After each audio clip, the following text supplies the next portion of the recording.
One mistake I see very regularly with employees is in relation to the investigation and disciplinary process.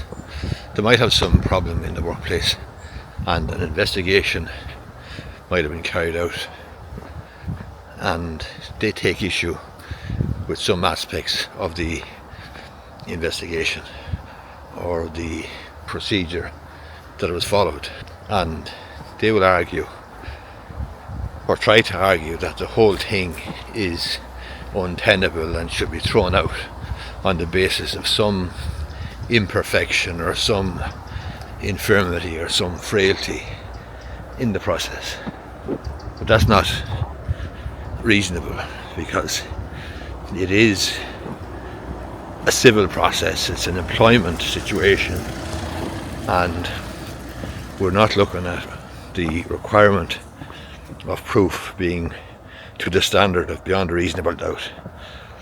So the employee has an overinflated idea about the process carried out by the employer and thinks that they can somehow throw out the process on the basis of perhaps not agreeing with something in the, I'll turn around the other way actually.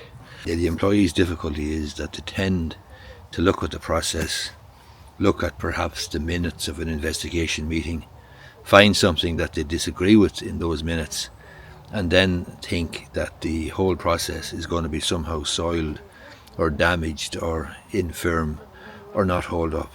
And in my view, that would be a mistake, because to put it at its very bluntest, the employer does not have to be perfect in the procedure. The employer does have to afford natural justice and fair procedures to the employee. There's the train there now.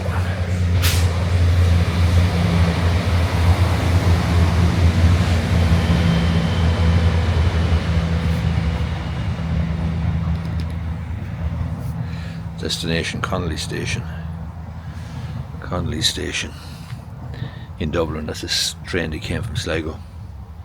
But the point I was making, the employer doesn't have to be perfect, and there's High Court case to the which is authority for the proposition that the employer, quote, does not have to be a counsel of perfection.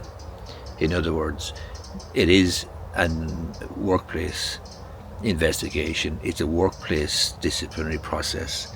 It is a process which requires decisions to be made on the balance of probability, not beyond all reasonable doubt, which is the criminal standard. And therefore there can be imperfections or frailties or some things wrong in the process, and it doesn't necessarily follow that the whole thing is going to be thrown over. That's a mistake that I see a lot of employees making. And so they might take issue with, for example, what was said at a particular meeting, and they might take issue with one word or two words or something of that nature, and then think because the employer doesn't agree with them or doesn't agree to their change, that somehow or other whatever decision is arrived at by the employer is going to be unsafe and the employee will have a case and will win. That's not my view.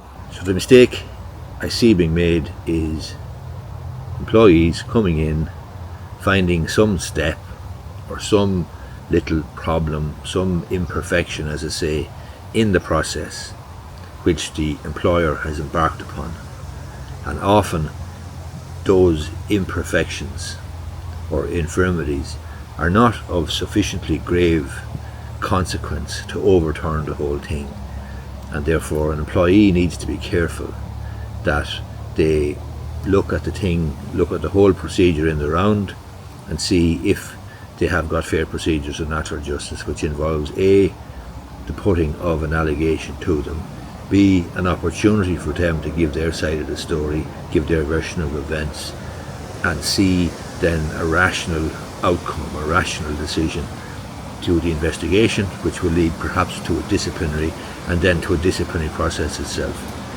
But the mistake is this thing of finding little nitpicking holes in the process which the employee mistakenly thinks is going to get them out of jail, and no matter what happens, they're going to have a case to bring against the employer for, whatever. It doesn't necessarily follow. That's my experience.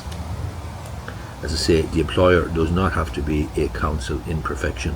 Hope you find this video useful. If you do, I'd appreciate if you hit the thumbs up button down below, and you may be interested in watching this video as well if you find this one useful. Thanks a lot.